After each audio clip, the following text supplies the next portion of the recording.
यो चाहिँ basic factorisation हो क्लास 9 लागि। यसमा चाहिँ हामीले यो यस्तो क्वेसनहरुमा चाहिँ हामीले x² + y² को फर्मुला युज गरेर अनि त्यसपछि सिम्प्लिफाई गरेर अनि फेरि त्यसलाई x² - y² को फर्मुलामा युज गर्नुपर्छ और a - a² - b² को फर्मुलामा युज गर्नुपर्छ।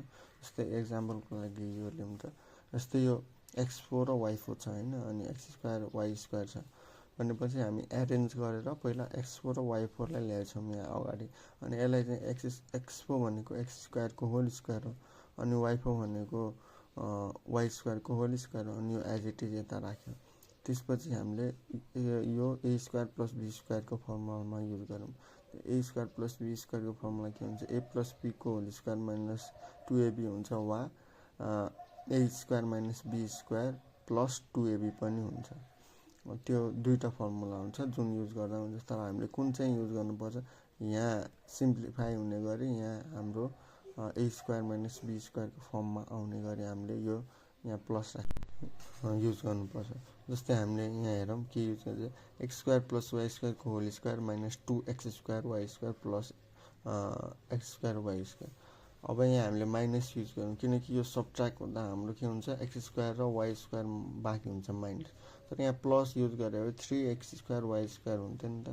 हो त्यो बेलामा के हुन्छ, यहाँ हाम्रो होल स्क्वायर हुन्थेन के, 3x² y² हुँदैन, 3 को स्क्वायर त हुँदैन कुनै पनि नम्बर, सो त्यही भएर यहाँ चाहिँ ध्यान दिनुपर्छ। अब यो युज गर्दा यो माइनस गर्दा हाम्रो xy को होल स्क्वायर आयो, यहाँ चाहिँ अलरेडी छँदैछ। अब a² - b² को फर्मुलामा युज गर्दाखेरि हाम्रो के आयो त, x² + y² + xy भनेको a + b a - b है। अब नेक्स्ट पनि त्यस्तै हो, यहाँ हेरौँ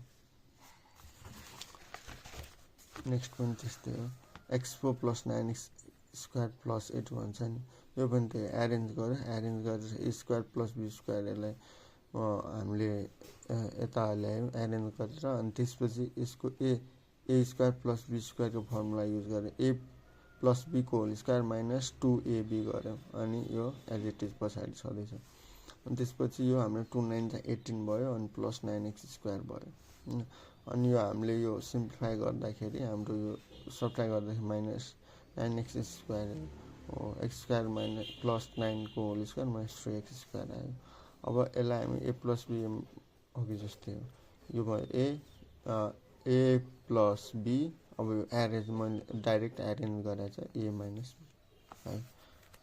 अब यो हेरौँ x2 + x² + 1, यो पनि त्यही हो, सेम हो एज इट इज सेम हो। हेरौँ यो 1 लाई यता ल्यायौँ, त्यसपछि स्क्वायर गऱ्यौँ, a² + b² को फर्मुला a² + b² को फर्मुला युज गऱ्यौँ, त्यसपछि यहाँ सिम्प्लिफाई गऱ्यौँ, त्यसपछि a² - b² को फर्मुला युज गरेर हामीले यो फ्याक्टराइज गर्यौँ है।